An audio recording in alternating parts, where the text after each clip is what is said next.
پچھلی آیت یعنی سورہ انعام کی آیت نمبر 58 اس جملے پر ختم ہوئی تھی کہ واللہ اعلم بالظالمین، یعنی اللہ ظالموں کو خوب جانتا ہے، اور اشارہ اس طرف تھا کہ جو لوگ اس دنیاوی زندگی میں اللہ تعالیٰ کی توحید سے اور اس کی عبادت سے اعراض کر رہے ہیں وہ ظالم ہیں، اور اللہ تبارک و تعالیٰ جتنے کائنات میں جتنے بھی ظالم ہیں ان سب کی حقیقت خوب جانتا ہے۔ کبھی کبھی مشرکین مکہ کو یہ خیال ہوتا تھا کہ یہ جو کہا جا رہا ہے کہ مرنے کے بعد دوسری زندگی ہوگی اور اس میں اللہ تبارک و تعالیٰ ہر ایک سے حساب لیں گے اور اس حساب کے مطابق کسی کو جزا دیں گے کسی کو سزا دیں گے، یہ بات ان کی سمجھ میں نہیں آتی تھی، اور وہ اس کے اوپر یہ اعتراض کرتے تھے کہ ہم لوگ جو مر کھپ کر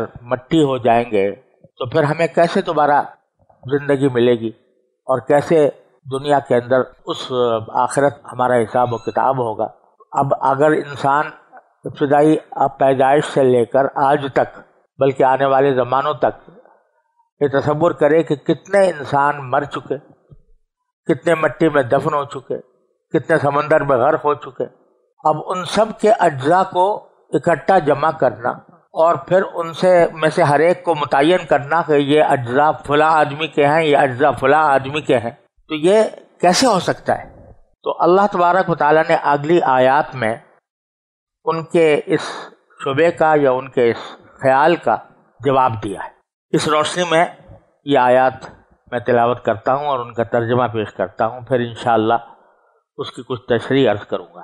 اعوذ باللہ من الشیطان الرجیم، بسم اللہ الرحمن الرحیم، وعنده مفاتح الغیب لا يعلمها الا هو ويعلم ما في البر والبحر وما تسقط من ورقة الا يعلمها ولا حبة في ظلمات الأرض ولا رطب ولا يابس إلا في كتاب مبين وهو الذي يتوفاكم بالليل ويعلم ما جرحتم بالنهار ثم يبعثكم فيه ليقضى أجل مسمى ثم إليه مرجعكم ثم ينبئكم بما كنتم تعملون وهو القاهر فوق عباده ويرسل عليكم حفظه حتى إذا جاء أحدكم الموت توفته رسلنا وهم لا يفرطون ثم ردوا إلى الله مولاهم الحق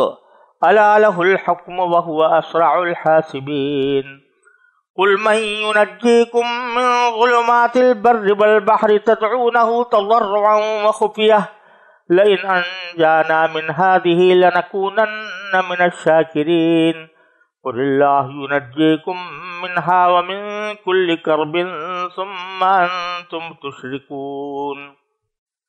یہ سورہ انعام کی آیات ہیں، آیت نمبر 59 سے آیت نمبر 64 تک میں نے آپ کے سامنے پڑھی ہے۔ ان کا ترجمہ یہ ہے، اور اسی کے پاس غیب کی کنجیاں ہیں جنہیں اس کے سوا کوئی نہیں جانتا، اور خشکی اور سمندر میں جو کچھ ہے وہ اس سے واقف ہے۔ کسی درخت کا کوئی پتا نہیں گرتا جس کا اسے علم نہ ہو، اور زمین کی اندھیریوں میں کوئی دانہ یا کوئی خشک یا تر چیز ایسی نہیں ہے جو ایک کھلی کتاب میں درج نہ ہو۔ اور وہی ہے جو رات کے وقت نیند میں تمہاری روح قبض کر لیتا ہے اور دن بھر میں تم نے جو کچھ کیا ہوتا ہے اسے خوب جانتا ہے، پھر اس نئے دن میں تمہیں نئی زندگی دیتا ہے تاکہ تمہاری عمر کی مقررہ مدت پوری ہو جائے، پھر اسی کے پاس تم کو لوٹ کر جانا ہے۔ اس وقت وہ تمہیں بتائے گا کہ تم کیا کیا کیا کرتے تھے۔ وہی اپنے بندوں پر مکمل اقتدار رکھتا ہے اور تمہارے لیے نگہبان فرشتے بھیجتا ہے، یہاں تک کہ جب تم میں سے کسی کی موت کا وقت آ جاتا ہے تو ہمارے بھیجے ہوئے فرشتے اس کو پورا پورا وصول کر لیتے ہیں اور وہ ذرا بھی کوتاہی نہیں کرتے۔ پھر ان سب کا اللہ کی طرف لوٹا دیا جاتا ہے جو ان کا مولا برحق ہے۔ یاد رکھو حکم اسی کا چلتا ہے اور وہ سب سے زیادہ جلدی حساب لینے والا ہے۔ کہہ دو کہ خشکی اور سمندر کی تاریکیوں سے اس وقت کون تمہیں نجات دیتا ہے جب تم اسے گڑ گڑا کر اور چپکے پکارتے ہو اور یہ کہتے ہو کہ اگر اس نے ہمیں اس مصیبت سے بچا لیا تو ہم ضرور بالضرور شکر گزار بندوں میں شامل ہو جائیں گے۔ کہو اللہ ہی تمہیں اس مصیبت سے بھی بچاتا ہے اور ہر دوسری تکلیف سے بھی، پھر بھی تم شرک کرتے ہو۔ یہ آیات کریمہ ہیں جن کا پس منظر میں نے ابھی عرض کیا کہ مشرکین کے خیال میں جو انسان کا دوبارہ زندہ ہونا اور اس کے سارے اعمال کا حساب و کتاب دینا، یہ سب بہت ہی ان کو بعید لگتا تھا کہ یہ کیسے ہو سکتا ہے۔ تو اللہ تبارک و تعالیٰ نے ان آیات میں اپنی صفات میں سے 2 صفتوں کا خاص طور پر ذکر فرمایا ہے۔ ایک باری تعالیٰ کے علم کی صفت اور دوسرے باری تعالیٰ کی قدرت کی صفت۔ یعنی جو اشکال ہو رہا ہے وہ یہ ہے کہ بے شمار انسان مرتے ہیں اور اپنی اپنی قبروں میں دفن ہوتے ہیں، مٹی ہو جاتے ہیں، ان کے اجزاء بکھر جاتے ہیں، وہ سب کے سب ان سب کو دوبارہ جمع کرنا کیسے ممکن ہے؟ اور دوسرا یہ کہ اس کائنات کے ختم ہونے کے بعد کوئی دوسری زندگی ہونا، انہی مردہ ذرات کا دوبارہ حیات پا لینا، زندگی پا لینا، یہ بہت بعید معلوم ہوتا ہے۔ تو باری تعالیٰ نے سب سے پہلے تو یہ فرمایا کہ وَعِندَهُ مَفَاتِحُ الْغَیْبِ، اللہ تبارک و تعالیٰ ہی کے پاس ہیں غیب کی کنجیاں۔ غیب کہا جاتا ہے کسی ایسی چیز کو کہ یا تو ابھی وہ وجود میں نہیں آئی یا وجود میں آ گئی لیکن اس قدر پوشیدہ ہے کہ عام انسان کو اس کی خبر نہیں ہوتی۔ تو اللہ تبارک و تعالیٰ فرماتے ہیں کہ غیب کی ساری کنجیاں اللہ تبارک و تعالیٰ کے پاس ہیں۔ مفاتیح جو ہے یہ اس کے اندر 2 احتمال ہیں، ایک یہ کہ مفتاح کی جمع ہو اور مفتاح کہتے ہیں کنجی کو، اور دوسرا احتمال اس میں یہ ہے کہ یہ مفتاح کی جمع ہو اور مفتاح کہتے ہیں خزانے کو۔ تو دونوں طرح اس کا ترجمہ کیا جا سکتا ہے کہ غیب کی کنجیاں اس کے پاس ہیں اور غیب کے خزانے اس کے پاس ہیں۔ یہ دونوں صفتیں یعنی غیب کے خزانے یہ اللہ تعالیٰ کے سوا کسی کے پاس نہیں، اور غیب کی کنجیاں اللہ تعالیٰ کے سوا کسی اور کے پاس نہیں۔ یہ جو انسان کو بعض مرتبہ یہ خیال ہوتا ہے کہ میں اپنے علم کے ذریعے، سائنس کے ذریعے بہت سی باتوں کا پتہ لگا لیتا ہوں، موسمیات کا پتہ لگا لیتا ہوں کہ فلاں وقت کیسا موسم ہوگا، اس میں بارشیں ہوں گی یا نہیں ہوں گی، تو یہ سارا جو کچھ علم ہے یہ اسباب کے ماتحت ہے۔ اسباب کا علم انسان نے حاصل کر لیا تو وہ اس کو کچھ نہ کچھ پتہ چل گیا کہ کس وقت کیا ہونے والا ہے۔ یہ اسباب کس کے پیدا کیے ہوئے ہیں؟ یہ اسباب تو اللہ تبارک و تعالیٰ ہی کے پیدا کیے ہوئے ہیں۔ اگر موسمیات کا محکمہ اپنے ظاہری حالات کو دیکھ کر یہ پتہ لگاتا ہے کہ فلاں وقت بارش ہوگی یا نہیں ہوگی، تو یہ جس علم کے ذریعے وہ پتہ لگا رہا ہے اور جن ذرائع کے ذریعے اور اسباب کے ذریعے پتہ لگا رہا ہے وہ بھی تو اللہ تعالیٰ ہی کے پیدا کیے ہوئے ہیں۔ لہذا اگر کسی کو اسباب ظاہرہ کے تحت کوئی بات معلوم ہو جائے تو یہ علم غیب نہیں ہے، یہ غیب کا علم نہیں ہے، وہ ظاہر کا علم ہے، کیونکہ اسباب ظاہر ہوئے، اس کی بنیاد پر اس نے پتہ لگایا۔ اگر کسی حاملہ عورت کے پیٹ میں بچہ ہے اور الٹرا ساؤنڈ کر کے ڈاکٹر نے یا طبیب نے یہ اندازہ لگایا کہ یہ آیا مذکر ہے یا مؤنث ہے، تو یہ الٹرا ساؤنڈ کس نے پیدا کیا؟ الٹرا ساؤنڈ کے ذریعے یہ علم حاصل کرنا کس کے ذریعے ہوا؟ یہ سب کچھ اس کا خالق و مالک اللہ تبارک و تعالیٰ ہے۔ تو اس کو یہ نہیں کہیں گے کہ یہ علم غیب ہے، یہ علم غیب نہیں ہے بلکہ علم ظاہر ہے۔ جو چیز بھی کسی سبب کے ذریعے انسان کو حاصل ہو وہ علم غیب نہیں ہوتی. تو اس لیے علم غیب جو ہے وہ حقیقت میں صرف اللہ تبارک و تعالیٰ کی صفت ہے، وہ کسی بھی مخلوق کو حاصل نہیں ہو سکتی. اللہ تعالیٰ کا جو علم غیب ہے وہ کسی اسباب سے ماورا ہے، وہ علم ذاتی ہے، حقیقی ہے. اس کو جو علم حاصل ہے وہ اسباب کے ذریعے نہیں، وہ کسی سبب کا محتاج نہیں ہے، بلکہ سارے غیب کی کنجیاں اور غیب کے خزانے اسی کے پاس ہیں، وہی جانتا ہے اور کوئی نہیں جانتا. لا یعلمھا الا ہو، اس کے سوا ان غیب کی باتوں کو کوئی نہیں جانتا. یعنی اسباب کے بغیر کسی چیز کا علم حاصل کرنا یہ کسی اور کے بس میں نہیں ہے، اللہ تبارک و تعالیٰ ہی جانتا ہے. اور جب وہ جانتا ہے تو اگر کروڑوں اربوں پدموں انسان مر گئے ہیں اور ان کے اجزاء بکھر گئے ہیں، تو جب اس اللہ تبارک و تعالیٰ کا علم محیط ہر ایک کائنات کے ہر ذرے کو محیط ہے، تو پھر اس کو کیا مشکل ہے کہ وہ ان سب کو جمع کر دے اور ان کے ذریعے دوبارہ انسان کو کھڑا کر دے.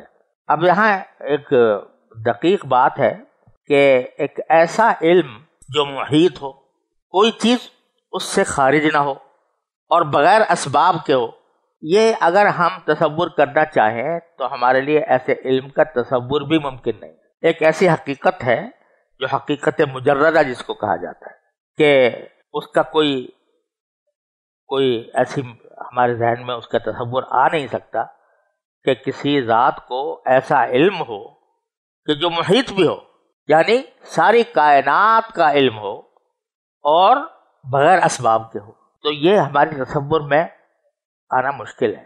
تو اس کو اللہ تبارک و تعالی جب تعبیر فرماتے ہیں تو کسی ایسی مثال سے سمجھانا چاہتے ہیں کہ جو ہمارے حس کے اندر آ سکے. تو اس کے حساب سے آگے اس علم محیط کی چند جزیات اس طرح بیان فرمائی ہے کہ تاکہ آدمی کو کچھ اندازہ ہو سکے، پورا تصور تو نہیں کر سکتا لیکن کچھ اندازہ ہو سکے کہ وہ علم محیط کس نوعیت کا ہے.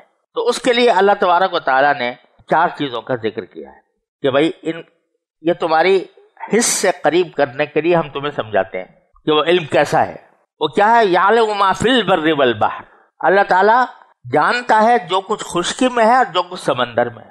تو تم اس علم محیط کا کیا تصور کرو گے جو اللہ تبارک و تعالیٰ کی ذات کو حاصل ہے، جو اس کی صفت قدیمہ ہے، ازلی صفت ہے. لیکن کچھ سمجھنے کے لیے اتنا سمجھ سکتے ہو کہ خشکی میں جو کچھ پھیلا ہوا ہے، چھوٹا ہو یا بڑا ہو، وہ سب ہمارے تعالیٰ کے علم میں ہے. اور سمندر میں جو کچھ پھیلا ہوا ہے وہ سب اللہ تبارک و تعالیٰ کے علم میں ہے. اب انسان پہلے خشکی کا ذکر کیا. خشکی عام طور سے انسان جو ہے خشکی پر رہتا ہے، تو وہ تصور کرنا اس کے لیے نسبتاً آسان ہے کہ خشکی کے اندر کیسی کیسی موجودات پائی جاتی ہیں اور کس قسم کی مخلوقات ہیں اور کس قسم کی زمینیں ہیں اور کس قسم کے پہاڑ ہیں اور کس قسم کے دریا ہیں. یہ ساری باتیں انسان تصور کر سکتا ہے، اس کا علم ہے. پھر دوسرے نمبر پر بحر، سمندر ہے. سمندر اگرچہ خشکی کے مقابلے میں کہیں زیادہ بڑا ہوا ہے، اس کی مخلوقات بھی خشکی کی مخلوقات کے مقابلے میں بدرجہ زیادہ ہے، لیکن کیونکہ تمہاری نظروں سے وہ پوشیدہ ہے تو اس لیے تمہارے لیے بر کے بعد پہلے بر کو سمجھ لو، یعنی خشکی کو، اور پھر سمندر کو، کہ سمندر کے اندر کتنی مخلوقات ہم نے پیدا کی ہیں اور کیسی کیسی مخلوقات پیدا کی ہیں. پہلے زمانے میں تصور کرنا ذرا مشکل ہوتا تھا سمندر کا، لیکن اب تو انسان سمندر کی گہرائیوں میں جا کر دیکھ لیتا ہے کہ کیا کچھ پھیلا پڑا ہے. کچھ مجھے بھی 1-2 مرتبہ موقع ملا سمندر کے اندر جانے کا، تو وہاں جو مخلوقات موجود ہیں، صحرا اس میں ہے، پہاڑ اس میں ہے، باغات اس میں ہیں، جنگل اس میں ہے، حیوانات اس میں ہیں. اور حیوانات ہم تو صرف مچھلی سمجھتے ہیں، لیکن جو حیوانات سمندر کے اندر پائے جاتے ہیں وہ ان کی قسمیں اتنی بے شمار ہیں کہ انسان تصور نہیں کر سکتا. تو وہ سب باری تعالیٰ کے علم ہے. پھر تیسری بات فرمائی، وَتَسْقُطُ مِن وَرَقَةٍ إِلَّا يَعْلَمُهَا، کسی جگہ بھی کوئی پتا اگر گرتا ہے تو وہ بھی اللہ تعالیٰ کے علم میں ہے کہ فلاں جگہ پر فلاں درخت کا ایک پتا گرا ہے. یہ بات ہے باری تعالیٰ کے علم میں، نہ صرف علم میں ہے بلکہ گرتا ہی باری تعالیٰ کی مشیت سے، اور اس کا کچھ نہ کچھ مقصد ہوتا ہے جو ہماری سمجھ میں نہیں آتا۔ تو جو پتا بھی گرتا ہے باری تعالیٰ اس کا علم رکھتا ہے۔ ولا حبۃ فی ظلمات الارض ولا رطب ولا یابس، اور زمین کی اندھیریوں میں اگر کوئی دانہ بھی موجود ہے تو اس کا علم بھی اللہ تبارک و تعالیٰ کو حاصل ہے۔ زمین کی اندھیریوں میں کوئی دانہ یا کوئی خشک یا تر چیز ایسی نہیں ہے جو ایک کھلی کتاب میں درج نہ ہو۔ کھلی کتاب سے مراد در حقیقت باری تعالیٰ کی صفت علم ہے، جو اس کو آپ لوح محفوظ کہہ لیں یا باری تعالیٰ کی صفت علم محیط کہہ لیں، وہ سب اس کے اندر درج ہے۔ پھر فرمایا کہ یہ تم بڑے اس بات کو مستبعد سمجھتے ہو، بعید سمجھتے ہو کہ مرنے کے بعد دوبارہ زندگی کیسے ہوگی، لیکن ہم تمہیں روزانہ اس کا نظارہ دکھاتے ہیں۔ کیا دکھاتے ہیں؟ کہ وہی ہے، یعنی باری تعالیٰ ہی ہے کہ جو رات کے وقت تمہاری روح قبض کر لیتے ہیں۔ ہر انسان مشاہدہ کر سکتا ہے، کوئی انسان ایسا نہیں ہے جو سوتا نہ ہو۔ جب سوتا ہے تو اس کے تمام حواس معطل ہو جاتے ہیں، اس وقت میں نہ وہ دیکھ سکتا ہے، نہ سن سکتا ہے، نہ زندگی کے جو دوسری خصوصیات ہوتی ہیں وہ اس میں باقی رہتی ہیں، نہ چل سکتا ہے، نہ پھر سکتا ہے۔ تو اپنے وجود سے آدمی ایک طرح سے جدا ہو گیا۔ تو اللہ تبارک و تعالیٰ تمہیں رات کے وقت میں تمہاری روح قبض کرتا ہے، روح یعنی ایک درجے میں قبض کرتا ہے، جزوی طور پر قبض کرتا ہے، اور پھر کیا ہوتا ہے کہ اللہ تبارک و تعالیٰ اس کو تمہیں نئی زندگی دے دیتا ہے۔ صبح کو آنکھ کھلتی ہے تو معلوم ہوتا ہے کہ میں پھر دنیا میں آ گیا۔ نیند کی حالت میں انسان اپنے آپ کو دنیا میں محسوس نہیں کرتا، اور دنیا کے جتنے کاروبار ہیں وہ سارے معطل ہو جاتے ہیں، دنیا کی ساری مصروفیات معطل ہو جاتی ہیں۔ پھر آنکھ کھلتی اور اس آنکھ کے کھلنے سے پتہ چلتا ہے کہ میں دوبارہ زندگی میں آ گیا۔ تو یہ ایک نمونہ اللہ تبارک و تعالیٰ روزانہ تمہیں دکھاتا ہے۔ تو اسی کو باری تعالیٰ نے فرمایا کہ بہو الذی یتوفاکم باللیل، وہی ہے جو تمہیں رات کے وقت میں تمہاری روح قبض کر لیتا ہے، پورا لے لیتا ہے۔ وَيَعْلَمُ مَا جَرَحْتُمْ بِالنَّهَارِ، اور دن میں تم نے جو کچھ کیا تھا وہ باری تعالیٰ کو پتا ہوتا ہے کہ تم نے کیا کیا۔ تو یہ صفت علم اور صفت قدرت دونوں کا مظاہرہ ہو رہا ہے روزانہ رات کے وقت میں۔ باری تعالیٰ اپنی قدرت سے تمہیں دنیا سے ہٹا دیتا ہے اور اپنی قدرت سے ہی واپس لے آتا ہے، اور اس کو یہ بھی پتا ہے کہ تم نے دن بھر میں کیا کام کیے تھے۔ ثم یبعثکم فیہ، پھر تمہیں دوبارہ زندگی دیتا ہے، لیقضی اجل مسمی، تاکہ تمہاری جو عمر کی مقدار اللہ تعالی نے طے کر رکھی ہے وہ پوری کر دی جائے۔ اب جب آدمی سو کر اٹھتا ہے تو ایک نیا دن شروع ہو جاتا ہے اس کا، اور نیا دن شروع ہونے کے نتیجے میں وہ روزانہ جب یہ عمل ہوتا ہے تو وہ آدمی بڑھتا چلا جاتا ہے اس مقدار تک جو اللہ تعالیٰ نے اس کے لیے مقرر کیا۔ تو یہاں اگر دیکھو کہ اللہ تبارک و تعالیٰ روزانہ تمہیں اپنی قدرت کا بھی نظارہ دکھا رہا ہے، تم اپنے علم کا نظارہ بھی دکھا رہا ہے کہ کس طرح تم رات کو سوتے ہو اور کس طرح صبح کو زندہ ہو جاتے ہو۔ اسی لیے یہ تعلیم دی گئی کہ جب آدمی سونے لگے تو کیا کہے، اللہم بسمک اموت و احیا، اے اللہ میں آپ ہی کے نام سے مرتا ہوں، آپ ہی کے نام سے جیتا ہوں۔ اور جب بیدار ہو تو کیا کہے، الحمدللہ الذی احیانا بعد ما اماتنا والیہ النشور، شکر ہے اس اللہ کا کہ جس نے ہمیں مرنے کے بعد، موت دینے کے بعد ہمیں زندگی عطا فرمائی، والیہ النشور، اور پھر بالآخر جانا اسی کی طرف ہے۔ یعنی انسان کو ہر روز یہ یاد دلایا جا رہا ہے، یہ کہہ کر یاد دلایا جا رہا ہے کہ جس طرح تم یہ ایک طرح سے نیند سے بیدار ہوئے ہو، دوسری زندگی تمہیں عطا ہوئی ہے، تو اسی طرح ایک وقت آنے والا ہے کہ تم مستقل طور پر تمہاری روح قبض کر لی جائے گی اور تم دنیا سے چلے جاؤ گے، اور پھر تمہیں دوبارہ واپس لایا جائے گا، الیہ النشور ثم الیہ مرجعکم، پھر اسی کی طرف تمہیں لوٹنا ہے، ثم ينبئكم بما كنتم تعملون، تو وہ اللہ تعالیٰ اپنے علم محیط کے ذریعے تمہیں بتائے گا کہ تم کیا کچھ کرتے رہے. یعنی پہلے ایک نمونے میں بتایا کہ نیند کے اندر تمہیں سلا دیا، تمہاری روح قبض کر لی، لیکن جو کچھ تم نے دن میں کیا تھا يَعْلَمُ مَا جَرَحْتُمْ بِالنَّهَارِ، تو دن میں جو کچھ بھی تم نے کام کیا تھا اس کا علم ہے باری تعالیٰ کو. اب تو تم سو گئے لیکن دن بھر جو کچھ کر کے آئے ہو وہ سب اللہ تعالیٰ جانتا ہے. اسی طرح جب آخری اور انتہائی موت آئے گی اور موت کے بعد جب تمہیں دوبارہ زندہ کیا جائے گا، تو جس طرح رات کو سلانے کے بعد دن میں کیے ہوئے کام باری تعالیٰ کو معلوم تھے، تو اسی طرح موت کے بعد جب تمہیں دوبارہ زندگی دی جائے گی تو وہ تمہیں بتائے گا تم نے کیا کرتوت کیے تھے دنیا کے. وَهُوَ الْقَاهِرُ فَوْقَ عِبَادِهِ، اور اپنے بندوں پر تمام تر قدرت اسی کو حاصل ہے. اس قدرت کا ایک چھوٹا سا نمونہ آگے بیان فرمایا کہ زندگی میں جب تم اس دنیا کے اندر ہوتے ہو تو اللہ تعالیٰ تمہاری حفاظت کے لیے فرشتے بھیجتا رہتا ہے. وَيُرْسِلُ عَلَيْكُمْ حَفَظًا، تمہارے پاس نگہبان فرشتے بھیجتا رہتا ہے. حدیث میں اس کی تفصیل آئی ہے کہ ہر انسان جب اس کی دنیا کے اندر ہوتا ہے تو اس کے اوپر اس کی حفاظت کے لیے فرشتے مقرر ہیں. اور بعض احادیث میں فرمایا گیا کہ جتنے انسان کے جوڑ ہیں جسم کے، اس میں سے ہر جوڑ کے اوپر ایک نگہبان مقرر ہے، یعنی ہر جوڑ کی حفاظت کر رہا ہے. اگر انسان اپنے وجود پر غور کرے تو کتنے جوڑ ہیں اس کے اندر. بعض حضرات نے اس کو 360 کے عدد میں محصور کیا ہے کہ 360 جوڑ ہیں انسان کے.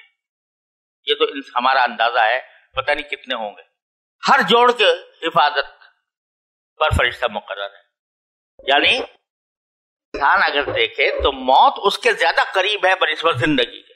اس جوڑ میں سے کسی ایک جوڑ میں کوئی خلل واقع ہو جائے تو موت ہے. جوڑ سے مراد صرف یہ ہاتھ پاؤں کے جوڑ نہیں ہے، بلکہ انسان کی زندگی جسم کا جتنا ڈھانچہ ہے اس میں جوڑ ہیں، رگیں ہیں، پٹھے ہیں، وہ سارے کے سارے ایسے نازک ہیں کہ کسی بھی دھچکے کو برداشت نہیں کر سکتے. لہذا انسان جب زندہ ہوتا ہے تو یہ سارے جوڑ جو ہے خطرے کا شکار ہوتے ہیں. اللہ تعالیٰ نے ان کی حفاظت کے لیے فرشتے مقرر کر رکھے. ہر انسان کے، مسلمان ہو کافر ہو، اللہ کو مانتا ہو نہ مانتا ہو، اللہ تبارک و تعالیٰ نے وہ فرشتے مقرر کر کہ اس کی حفاظت کرو. کہ ہم نے اپنی مخلوق بنائی ہے تو اس کی حفاظت پر وہ مأمور ہے. یرسل علیکم حفظا. پھر یہی فرشتے جب موت کا وقت آ جاتا ہے مقرر، حتی اذا جاء احدکم الموت، جب تم میں سے کسی کی موت کا وقت آ جاتا ہے، توفتہ رسولنا، تو وہی فرشتے جو حفاظت کر رہے تھے وہی پورا اس کو لے لیتے، روح قبض کر لیتے. موت آ جاتی ہے. ساری زندگی عبادت کرتے رہے اور جب اللہ تعالیٰ کا مقرر کیا ہوا وقت آ گیا تو انہوں نے ہی اس کی روح قبض کر لی.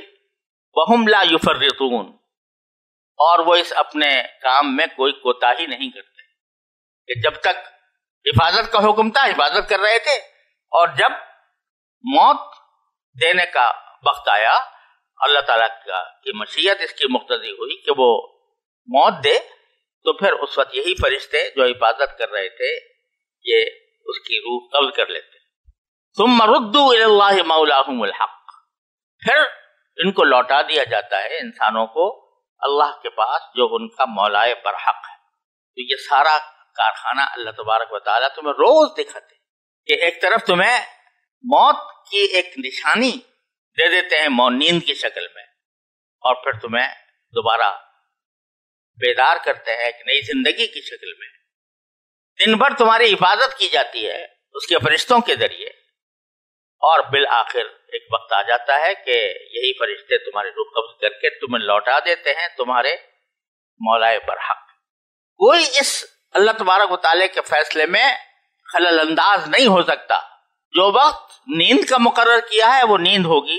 جس وقت دوبارہ بیدار ہونے کا وقت مقرر کیا، انسان بیدار ہوگا، جب تک اس کی عمر باقی ہے اس کی حفاظت کی جاتی رہے گی، جب موت کا وقت آ جائے گا تو پھر اس کو موت بھی یہی فرشتے، انہی فرشتوں کے ذریعے دی جائے گی۔ کوئی اللہ تعالیٰ کے اس فیصلے میں در انداز نہیں ہو سکتا۔ کوئی چاہے کہ باری تعالیٰ چاہ رہا ہے کہ اس کو نیند آئے اور کوئی کہے کہ میں روک دوں گا، نہیں ہو سکتا۔ باری تعالیٰ چاہتے ہیں کہ یہ بیدار ہو اور کوئی چاہے کہ نہیں میں اس کو بیدار نہیں کروں گا، نہیں ہو سکتا۔ کوئی اگر یہ چاہے کہ جب موت کا وقت آ گیا ہے تو اس کی موت کو روک لوں، کوئی نہیں کر سکتا۔ اور اسی طرح جب موت کے بعد دوبارہ زندگی کرنی ہوگی تو کوئی نہیں روک سکتا۔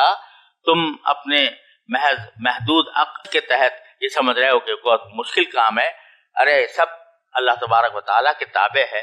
ردوا الی اللہ مولاہم الحق الا لہ الحکم، خوب سمجھ لو کہ حکم اسی کا چلتا ہے۔ تمہارے سارے آلات، اسباب، تمہارے منصوبے سارے کے سارے دھرے کے دھرے رہ جاتے ہیں اللہ تبارک و تعالیٰ کے حکم، اس کے فیصلے کے مقابلے میں۔ اور پھر یہ جو تم سمجھتے ہو کہ اتنے سارے انسان ہیں، کروڑوں اربوں پدموں، جو فضائے آفرینش سے قیامت تک پیدا ہوئے یا ہوں گے، ان سب کا ایک ایک دن کا حساب کیسے لیا جائے گا؟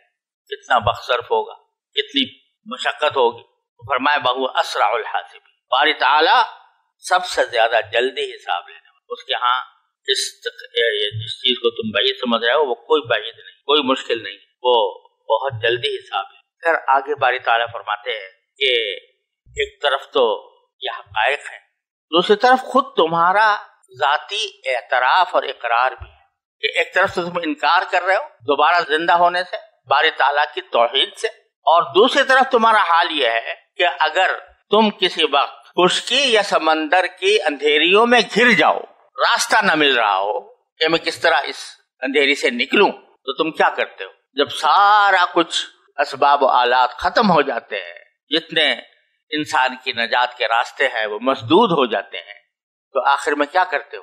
اللہ ہی کو پکارتے۔ یہ انسان کی فطرت ہے کہ جب وہ کسی ایسی مصیبت میں گر جاتا ہے جس کو دور کرنے کے لیے اس کے پاس اسباب باقی نہیں رہتے، تو بے ساختہ وہ اللہ تعالیٰ کی طرف ہی متوجہ ہوتے یا اللہ اس کو دور کر۔ یہاں تک کہ جو بہت سے واقعات ایسے ہوئے ہیں، وہ ملحدین جو اللہ تبارک و تعالیٰ کے ذات کے منکر تھے، جب کبھی کسی ایسی مصیبت میں گرے تو بے ساختہ ان کے منہ سے یا اللہ نکلتا ہے۔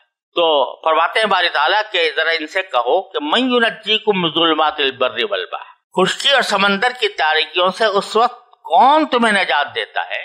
تدعونہ تضرعا خفیہ، جب تم اسے گڑ گڑا کر اور چپ کے پکارتے ہو، اس وقت تمہیں اپنے وہ دیوتا یاد نہیں آتے جن کو تم نے معبود بنا رکھا ہے، بلکہ اس وقت نہ صرف یہ کہ پکارتے ہو گڑ گڑا کر اور چپ کے اور یہ کہتے ہو لئن انجانا من هذه لنکونن من الشاکرین، کہ اگر اس نے یعنی اللہ نے ہمیں اس مصیبت سے بچا لیا تو ہم ضرور بضرور شکر گزار بندوں میں شامل ہو جائیں۔ دل میں یہ اقرار کرتے ہیں اور یہ عہد کرتے ہیں کہ اب آئندہ ہم اللہ تعالیٰ کے شکر گزار بنیں گے۔ یہ جو باری تعالیٰ نے یہ ذکر کیا ہے کہ جب سمندر اور خشکی کی اندھیریوں میں تم گر جاتے ہو تو اللہ کو پکارتے ہو، یہ شاید ہر انسان کی زندگی میں کبھی نہ کبھی ایسا ایک موقع آتا ہے جس میں انسان اپنے آپ کو بے چارہ محسوس کرتا ہے، اس کا کوئی چارہ نہیں رہا، اس کے سارے اسباب ختم ہو گئے، کوئی سہارا باقی نہیں رہا، تو اس وقت وہ یقیناً اللہ ہی کو پکارتا ہے۔ کتنا ہی بے خبر ہو، کتنا ہی غافل ہو، کتنا ہی بے نمازی ہو، اللہ تعالیٰ کی طرف رجوع نہ کرنے والا ہو، لیکن اگر گر جائے تو اس وقت سوائے اللہ کے کسی کو تم نہیں پکارتے۔ کسی نے بڑی خوبصورت بات کہی ہے، آ جاؤ گے حالات کی زد میں جو کبھی تم تو معلوم یہ ہو جائے گا خدا ہے کہ نہیں۔ حالات کی زد میں اگر کبھی آ گئے تو اس وقت میں کوئی سہارا نہیں ہوگا سوائے اس کے کہ تم خدا کو پکارو۔ چنانچہ تم نہ صرف کو پکارتے ہو، وعدہ بھی کرتے ہو کہ اب اگر ہم اس سے نکل گئے تو ہم شکر گزار بندوں میں شامل ہیں۔ باری تعالیٰ فرماتے ہیں قل اللہ ینجیکم منہا، کہہ دو کہ اللہ تمہیں ان اندھیریوں سے نجات دیتا ہے، ومن کل کرب، اور تمہاری ہر بے چینی سے تمہیں نجات دیتا ہے جب تم بے چارگی میں تم ان کو پکارتے ہو۔ لیکن تمہارا رویہ کیا ہے کہ یہ وعدہ کرنے کے بعد کہ ہم اگر بچ گئے تو اللہ کو کہ شکر گزار بنیں گے تمہارا رویہ ہوتا ہے کہ ثم انتم تشرکون، پھر بھی تم شرک کرو۔ تو ان آیات میں اللہ تبارک و تعالیٰ نے اپنی توحید اور آخرت کے مضامین کو بیان فرما کر اس کی جو صفت علم ہے اور صفت قدرت ہے اس کی وضاحت فرمائی ہے۔ اگر کوئی انسان سلیم الفطرت ہو اور غیر جانبداری کے ساتھ سوچے اور سمجھے تو یہ اللہ تعالیٰ کی توحید اور اس کے قدرت اور علم اور اس کے بالآخر اس کے پاس دوبارہ لوٹ جانے کی حقیقت سے انکار نہیں کر سکتا۔ وصلی اللہ تعالیٰ علیہ